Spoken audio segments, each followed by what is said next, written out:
প্রেমানন্দ মহারাজজি ওনার একটা ভিডিওতে বলছেন, সবাই মন দিয়ে শোনো, এই দুনিয়ায় যদি তোমরা দুঃখ থেকে মুক্তি পেতে চাও, যদি সত্যিকারের আনন্দ পেতে চাও, কিংবা যদি ঋদ্ধি সিদ্ধি বা শাস্ত্রের গভীর জ্ঞান পেতে চাও, তাহলে তোমাদেরকে আর আলাদা করে কিচ্ছু করার দরকার নেই। তোমরা শুধু ভগবানের নাম জপ করো। ভগবানের নামের মধ্যেই সব কিছু আছে।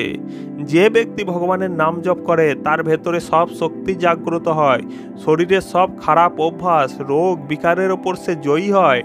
নাম জপের মাধ্যমে ক্ষুধা, তৃষ্ণা, দুঃখ, বার্ধক্য আর মৃত্যুর ভয়, এই সমস্ত কিছু নষ্ট হয়ে যায়। আর তার সাথে আমাদের শরীরের যে ষড়রিপু রয়েছে, কাম, ক্রোধ, লোভ, মোহ, মৎসর্য, এই সমস্ত দোষ কিন্তু ধ্বংস হয়ে যায়। মনও শান্ত হয়, 5টা ইন্দ্রিয় নিয়ন্ত্রণ আসে।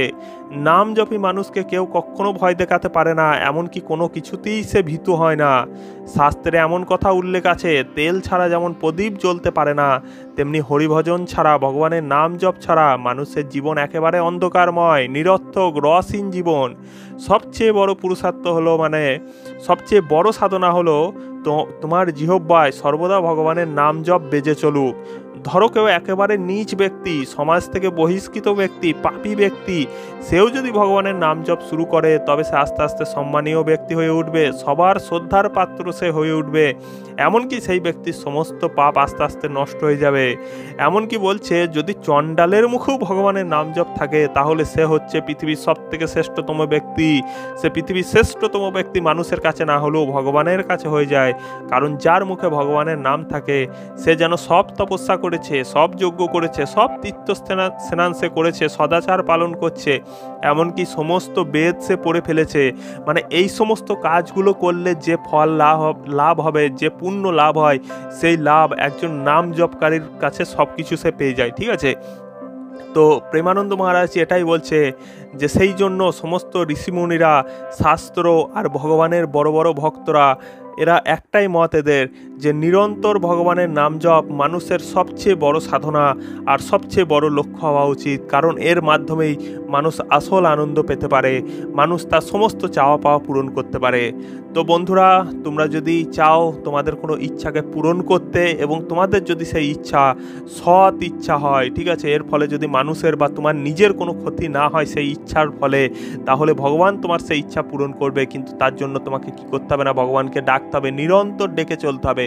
কিভাবে ডাকবে না, ভগবানের নাম জপ করবে, এবং ভগবানের নাম জপের ফলে তুমি সব কিছু পেয়ে যাবে। ঠিক আছে, তুমি সমস্ত দুনিয়ার দুঃখ থেকে তুমি মুক্তি পেতে পারবে, তুমি আনন্দ পেয়ে যাবে, আনন্দ, নিরানন্দ সব পেয়ে যাবে।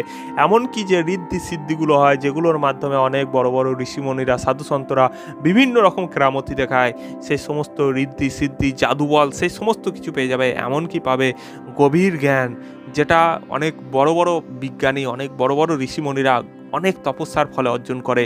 সেই সমস্ত কিছু তোমরা পেয়ে যাবে কিসের মাধ্যমে না, শুধুমাত্র নাম জপের মাধ্যমে। এমনকি তোমার শরীরে যদি কোনো রোগ থাকে, সেটা থেকেও তুমি মুক্তি পেতে পারবে। এবার তোমরা হয়তো বলতে পারো, প্রেমানন্দ মহারাজজি তাহলে কেন তার শরীরের রোগ থেকে মুক্তি পান নাই নাম জপের মাধ্যমে?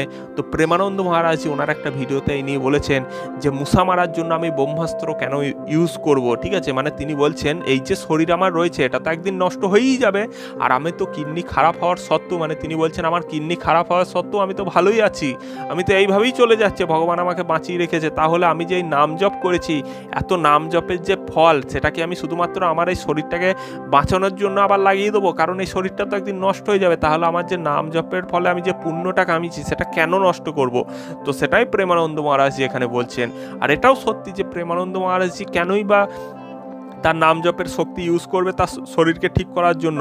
তিনি তো এমনিতেই বেঁচে আছেন, তিনি তো ভালোই আছেন ভগবানের আশীর্বাদে। তো এটাই প্রেমানন্দ মহারাজজি আমাদেরকে বলছেন। হ্যাঁ, আমরা সংসারী মানুষ, আমরা চাইলে অবশ্যই ভগবানের কাছে নিজের শরীর ঠিক করার জন্য বা নিজের পরিবারের কারো রোগ ঠিক করার জন্য নাম জপ করে সংকল্প করতেই পারি। ঠিক আছে, তো প্রেমানন্দ মহারাজজি উনি সাধুসন্ত মানুষ, ওনার কথা আলাদা। কিন্তু প্রেমানন্দ মহারাজজি এটাই বলছে যে আমরা যদি এই সমস্ত কিছু পেতে চাই, ঠিক আছে, টাকা পয়সা থেকে শুরু করে আনন্দ, তারপর প্রেম ভালোবাসা, মানুষের শ্রদ্ধা, রোগ থেকে মুক্তি, এই সমস্ত কিছু যদি আমরা পেতে চাই তাহলে আমাদেরকে একটা কাজই করতে হবে, সেটা হচ্ছে ভগবানের নাম জপ করা, নিরন্তর ভগবানের নাম জপ করা। কোনো সময় মুখ থেকে ভগবানের নাম সরে গেলে হবে না, ঠিক আছে? খেতে উঠতে বসতে সবসময় ভগবানের নাম জপ করো। যখন কেউ কাছে থাকবে না তখন জোরে জোরে করো, যখন কেউ কাছে থাকবে যদি তুমি জানাতে না চাও তাহলে আস্তে আস্তে মনে মনে করতে পারো। মনের ভেতরে ভেতরে, মুখের ভেতরে ভেতরে জিভটা লড়তে থাকো, আস্তে আস্তে রাম রাম বলো, হরি হরি বলো, কৃষ্ণ কৃষ্ণ বলো, রাধা রাধা বলো, কালী কালী বলো, তোমার যেটা ইচ্ছা সেটাই করো, শুধু নাম জপ করো তুমি। তো বন্ধুরা, আশা করছি তোমাদের এই ভিডিওটা ভালো লেগেছে। প্রেমানন্দ মহারাজজি যদি তোমরা হিন্দি ভিডিওগুলো এইভাবে বাংলায় শুনতে চাও তাহলে অবশ্যই এই চ্যানেলটিকে সাবস্ক্রাইব করে বেল আইকনটা অন করে রাখো, কারণ প্রেমানন্দ মহারাজজির হিন্দি ভিডিওগুলো আমরা এইভাবে বাংলায় রূপান্তরিত করে থাকি। তাহলে বন্ধুরা, যারা এখনো পর্যন্ত এই ভিডিওটা দেখছো তাদেরকে বলবো তোমরা অবশ্যই কমেন্ট বক্সে রাধে রাধে লিখে দাও। তো বন্ধুরা, দেখা হবে পরের ভিডিওতে। রাধে রাধে।